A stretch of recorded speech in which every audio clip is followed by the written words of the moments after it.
Sarah, double Sarah. Hello? Hello? Hi guys, how are you? Good, how are you? Can you hear me okay? Oh yeah. Can you hear us? Yes. So I've heard a lot about your restaurant from a few friends of mine, and I wanted just to ask you a couple of questions if you didn't mind. Yeah, of course. How's business? It's okay. I think that We've had a rough month. it's definitely been up and down. Okay. I mean, you have to just roll with the punches so much because things keep changing. People's like temperaments, people's attitudes keep changing. Like Yep. we have The world keeps changing. Yeah, exactly. So we just have had to continue to reinvent. And you know, we're lucky that we have the energy and that there's two of us to do that. Yeah, definitely. Well, let me tell you why I wanted to chat with you. So I spend my whole life trying to help out small businesses. That's what I do. And I'm struggling with two issues that exist in America today. One is how we're going to support restaurant owners who are trying to navigate through this unprecedented time, trying to figure out how to get customers, how to keep employees employed, et cetera. And my second issue, which is equally, if not more important, is the food insecurity that exists in America and how we bridge those gaps. And so I came up with this idea to try to bridge helping businesses, small restaurants, and food insecurity through restaurants. And so I have a question for you, but I want to add a friend on. Is that okay if I add somebody on? Of course. I think we might know who it is. It could be Superwoman. That would be cool. Be incredible. All right, well, let me see if they're ready to come on. I don't know if they can hear me or not, but if Superwoman can come on, we can see you. Superwoman! There she is. Hello, ladies. Hey, nice to see Oh, you. so nice to see your face. I know, it's so nice to see you. I miss coming in. Your restaurant, it feels like it's so important to me, and I've fallen in love with you guys only through walking through your doors of your restaurant numerous times and feeling like this is like my corner of my city. Like this is where I would take meetings there, and I was always— Did you pay rent or did you just go rent free? I went rent free, but listen, I was always kind of a disgruntled customer, to be honest, because I love your food. You guys have such incredibly inventive tastes. You told me about what sumac was and why it should always be on my eggs. And I distinctly remember trying to order takeout when you guys first started, which, you know, Marcus, you'll know, helping businesses, and you guys know better than anyone, you know, you get into a groove with your restaurant. Sometimes you can't do takeout right away. And I was like, but I want it right away. And you were like, Kristen, slow down. And I have such a distinct memory of walking into the kitchen and looking at the cook and saying, you need to teach me how to make this flaky bread. And him looking at me and going, you are not legally allowed to be in this kitchen right now. You guys are just so special to our neck of the woods here in East LA. And I adore you so much. We adore you. Do you guys do takeout now? We Yeah, do. you're in luck now, Kristen. So let me tell you, I have a couple of questions. They're kind of rapid fire, so I apologize. We'll see if you know your business as well as Kristen says you do.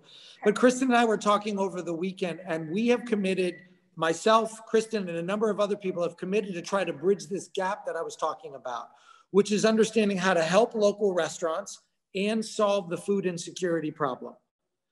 So what's an average day's revenue? Oof, it varies so much. It's anywhere from like 2,800 to 7,500. Yeah. It's been on the low side lately for sure.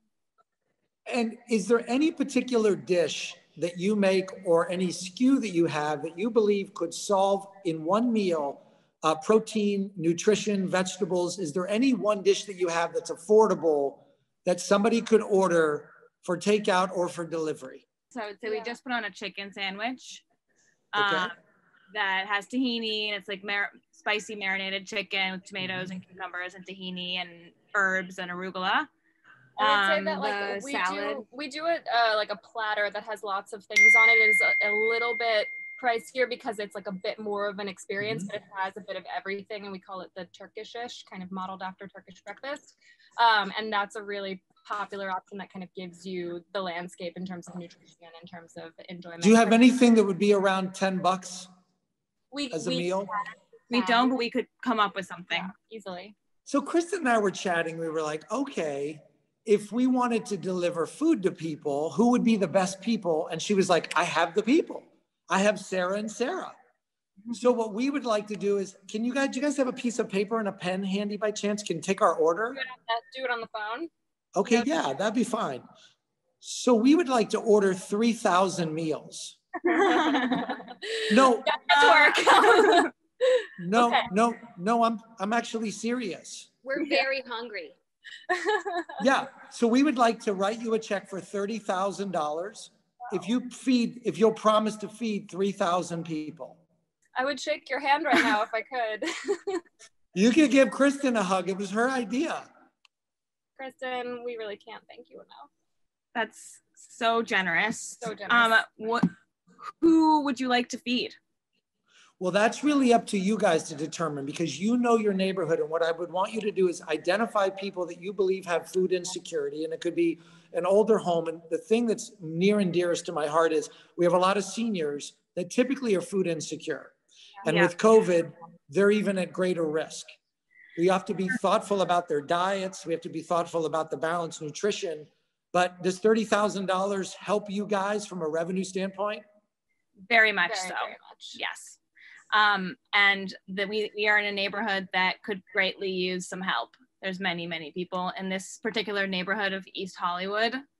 And honestly, that really need help. Perfect situation. I feel like I couldn't have asked for a better gift to us and to our neighborhood.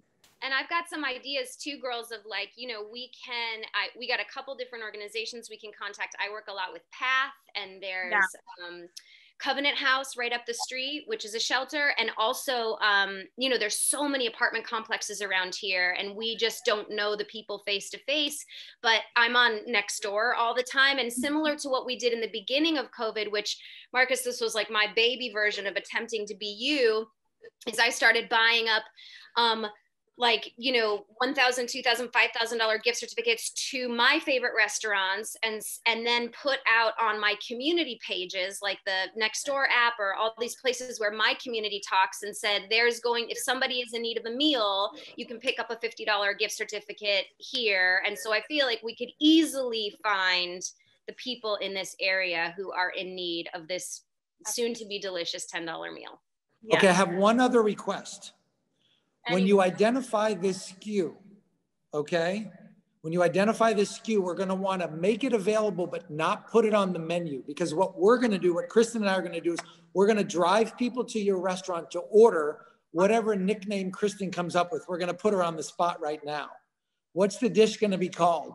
It could be called the K-Bell Special, but is that too narcissistic to name it after myself?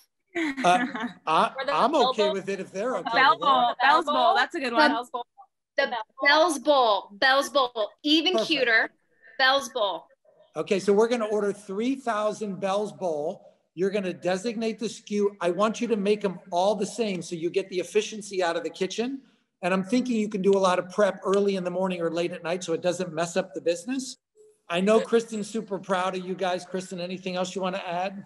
No, I'm just so grateful that there are people, and I don't hate the fact that you're gals in our community that take as much time to prepare food that is nutritious and interesting. And I know how much you guys care about sort of like the farm to table aspect and supporting all of our local farmers here in Southern California.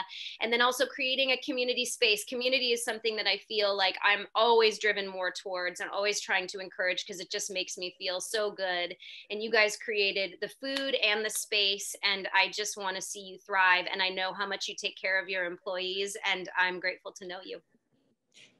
Well, we feel the same way about you. We couldn't express any more gratitude about this initiative. It's really gonna go to so many good places. The program is called Plating Change. Okay. And we'll send you the artwork so you can talk to people about it, because we're gonna try to drive as much businesses as we can to you guys. And hopefully there's some other surrounding businesses that could use the help as well. Certainly. Absolutely. There are. And when we come, by the way, we've kind of prepaid for at least one meal.